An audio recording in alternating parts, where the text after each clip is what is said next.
نبی کریم صلی اللہ تعالیٰ علیہ وسلم نے فرمایا کہ تمام دروازوں کو بند کیا جائے سوائے حضرت ابو بکر صدیق رضی اللہ تعالیٰ عنہ کے۔ یہ وہ دروازے ہیں جو مسجد نبوی کے ارد گرد تھے۔ یہاں پر یہ بات واضح کرتی ہے کہ حضرت ابو بکر صدیق رضی اللہ تعالیٰ عنہ کا دروازہ بند نہ کیا گیا، اس لیے یہاں پر خلافت کی بات ظاہر ہوتی ہے اس حدیث سے کہ امام ہی خلیفہ بنتا ہے اور اسی راستے سے آئے گا۔ یہ روافض کے لیے کوئی یہ دلیل نہیں ہے، کیونکہ ہمارا ان سے تو بحث ہی نہیں ہے۔ ہم یہ کہتے ہیں اپنے ان مسلمان بھائیوں سے کہ جن کے ذہن میں شبہات ہیں،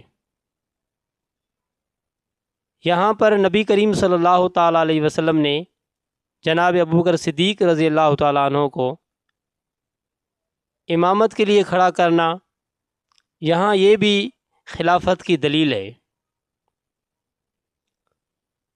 اور کئی دلیلیں ہیں، لیکن جو روافض کے ہاں ایسی کوئی دلیل نہیں چلتی،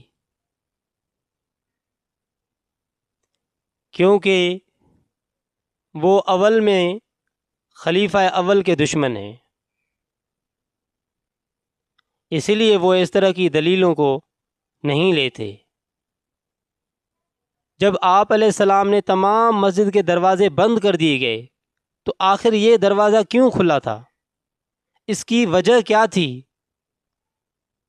یہ امت کو بتانا تھا، ان کو پیغام دینا تھا کہ یہاں سے آپ کا امام آئے گا، یہاں سے آپ کا خلیفہ آئے گا۔ حدیث میں یہ بھی بات واضح کرتی ہے کہ آپ علیہ السلام کے پاس ایک عورت آئی، کوئی آپ سے مسئلہ پوچھا تو آپ نے فرمایا کہ آپ کل آنا۔ عورت نے کہا کہ اگر میں کل آؤں اور آپ نہ ملیں، نبی علیہ السلام نے فرمایا اگر میں نہ ملوں تو ابو بکر صدیق کے پاس چلی جانا۔ یہ بات بھی واضح کرتی ہے کہ رسول اللہ صلی اللہ علیہ وسلم اپنے بعد صدیق اکبر کے پاس بھیجنا، یہ بات بھی اس بات کی دلیل ہے کہ آپ خلافت کی طرف اشارہ کر رہے تھے۔